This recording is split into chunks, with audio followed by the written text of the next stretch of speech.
Educational solution में आप सभी का स्वागत है।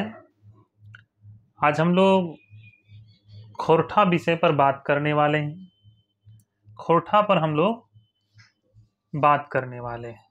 आज का टॉपिक हमारा खोरठा में संज्ञा को हम लोग जानेंगे। संज्ञा चैप्टर को आज हम लोग देखेंगे।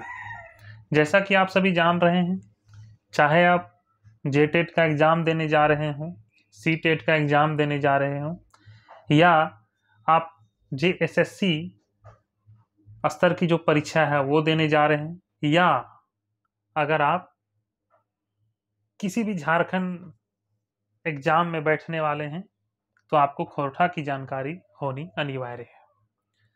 तो पिछला मेरा 2 वीडियो है जिसमें आप खोरठा के वर्ण के बारे में जान चुके हैं, स्वर वर्ण और व्यंजन वर्ण, कि खोरठा में वर्णों की संख्या कितनी है, खोरठा में स्वर वर्ण कितने हैं, व्यंजन वर्ण कितने हैं, कौन कौन से स्वर वर्णों का उच्चारण नहीं होता है, कौन कौन से व्यंजन वर्णों का उच्चारण नहीं होता है।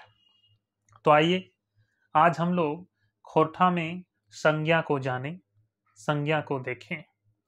तो अगर चैनल में पहली बार आए हैं तो सब्सक्राइब कर लीजिए और बेल आइकन को जरूर प्रेस करिए। साथ ही वीडियो को लाइक शेयर कमेंट करना नहीं भूलें। आइए तो संज्ञा को सबसे पहले हम लोग जानेंगे। खोरठा का मैराथन क्लास बहुत ही इंटरेस्टिंग, बहुत ही इंपॉर्टेंट। सबसे पहले जानिए कि खोरठा में संज्ञा को संज्ञा कहा जाता है। क्या कहा जाता है? संज्ञा। खोरठा में संज्ञा को संज्ञा कहा जाता है। संज्ञा शब्दों का विभाजन खोरठा में हिंदी आदि भाषाओं की तरह ही है। जैसा कि मालूम है सभी तरह के नामों को संज्ञा कहते हैं। जितने भी नाम हैं सभी संज्ञा है। ये नाम प्राणी के नाम हो सकते हैं, ये नाम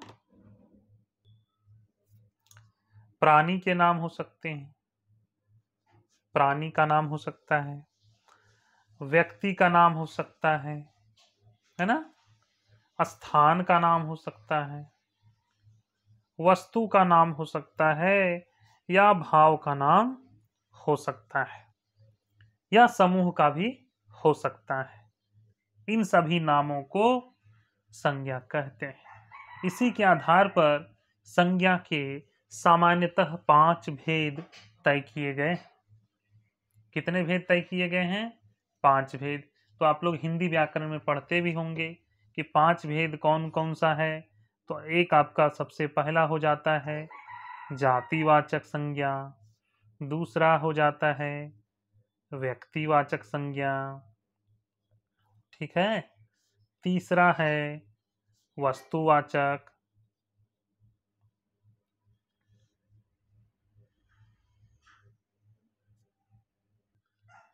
वस्तुवाचक जिसको आप द्रव्यवाचक संज्ञा भी कह सकते हैं, है ना।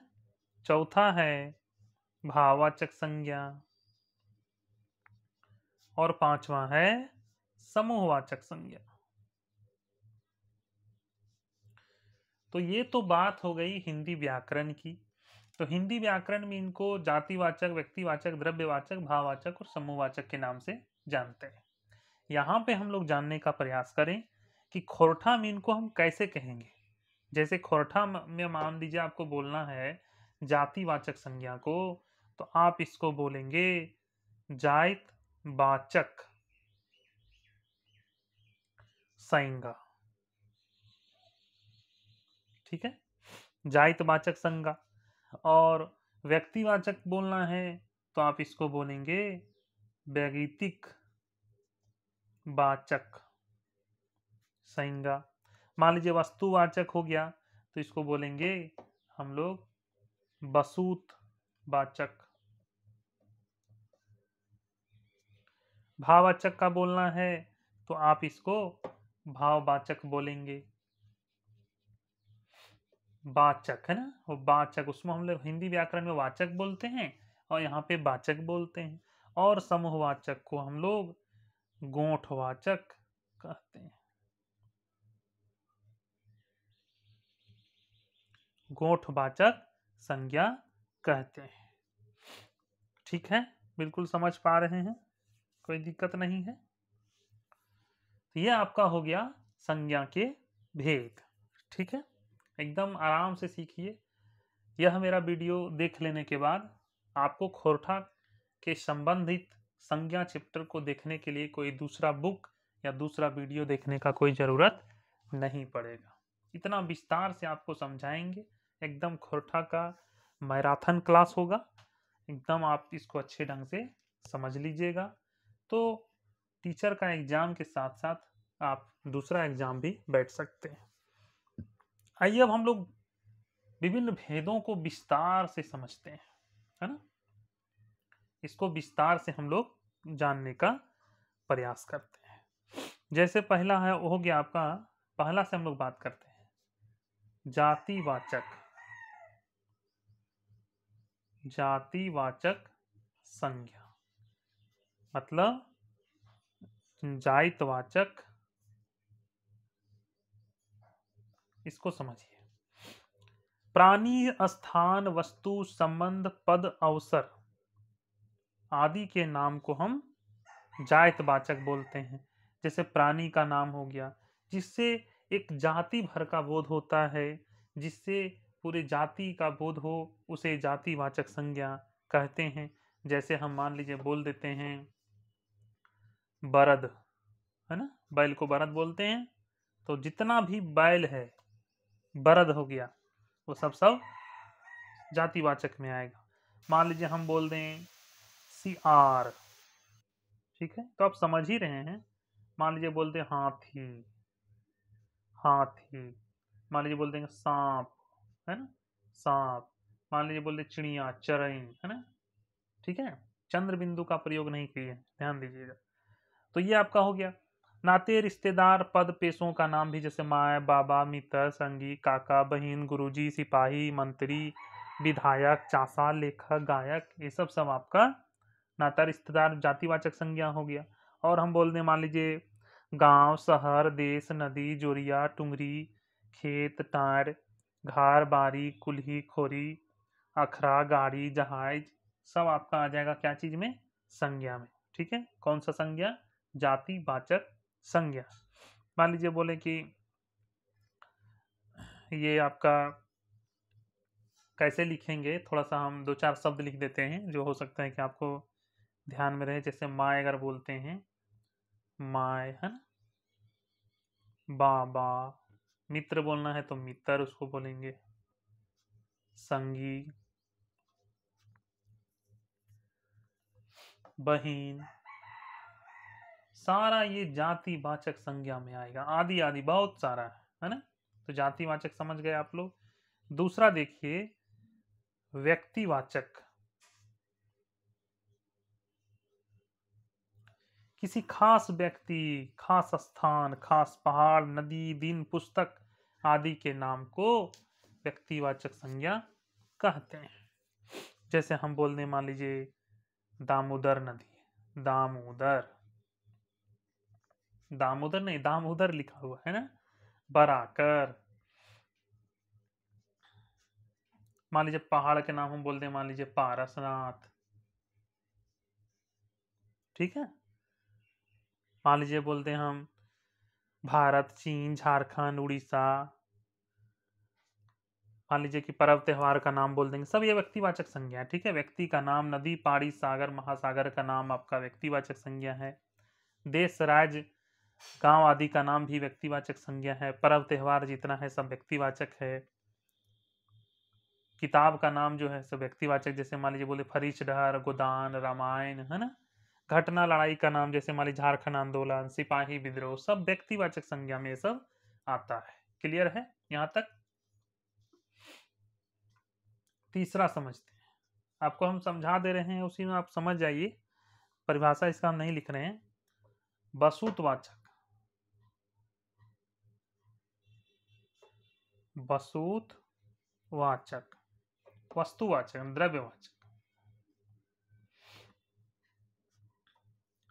वस्तु या द्रव्य का नाम, वस्तु या द्रव्य का नाम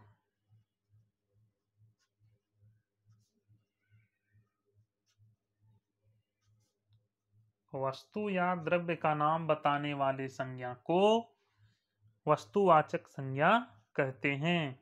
यानी वैसी वस्तुएं जिन्हें नापा जाता है, तौला जाता है, उनके नामों को द्रव्यवाचक संज्ञा कहते हैं। जैसे मान लीजिए हम बोले पानी, तेल, मान लीजिए और बोल लीजिए आटा, आटा, और मान लीजिए बोल दीजिए चाउर, चावल को चाउर बोलेंगे, खाटी, माची, ठीक है, आलू, मान लीजिए प्याज, देखिए प्याज कैसे लिखेंगे, प्याज, साड़ी मान लीजिए बोलना है लुग्गा, ठीक है। तो कुछ वस्तु है, कुछ द्रव्य है। तो वस्तु या द्रव्य का नाम रहे तो उसको हम लोग क्या बोलते हैं, वस्तुवाचक या तो द्रव्यवाचक संज्ञा कहेंगे। इसमें दोनों चीज आ जाता है, वस्तु भी और द्रव्य भी। चौथा समझ जाइए आप लोग, भाववाचक। भाववाचक संज्ञा किसे कहते हैं? भाव आदि के प्रयोग किए जाने वाले शब्दों को भाववाचक संज्ञा कहते हैं। किसे कहते हैं? भाव आदि का प्रयोग करने वाला, भाव आदि का प्रयोग इस संज्ञा में होता है। जैसे हम बोल दें, देखिए हम खोरठा में कैसे बोलेंगे इसको, सुंदरे, है ना, सुंदरे, प्रीत, प्रीत, हम मतलब घीन, घिरना बोलते हैं घीन, है ना। और बोल दे मान लीजिए हासी, हासी, और बोल दीजिए मान लीजिए बोही। ये सब आपका भाववाचक संज्ञा में आएगा, ठीक है। भाववाचक संज्ञा कहने का मतलब है गुण, दोष, घृणा, प्रेम, आश्चर्य, सारा इसमें आपका आएगा। अब आइए हम पांचवा बात करें, समूहवाचक। समूहवाचक संज्ञा किसे कहते हैं? वैसी संज्ञा जिससे प्राणी या पदार्थ के एक जगह इकट्ठे होने या समूह का बोध होने पर, समूह का बोध इसमें होता है। जैसे हम मान लीजिए आपको बोले, जैसे जतरा, जतरा किसको कहते हैं? जतरा कहते हैं मेला को, है ना। मेला मान लीजिए बोल दें, और हम बोल दें मान लीजिए बरियात, बरियात, ये भी आपका भाव समूहवाचक संज्ञा में आएगा।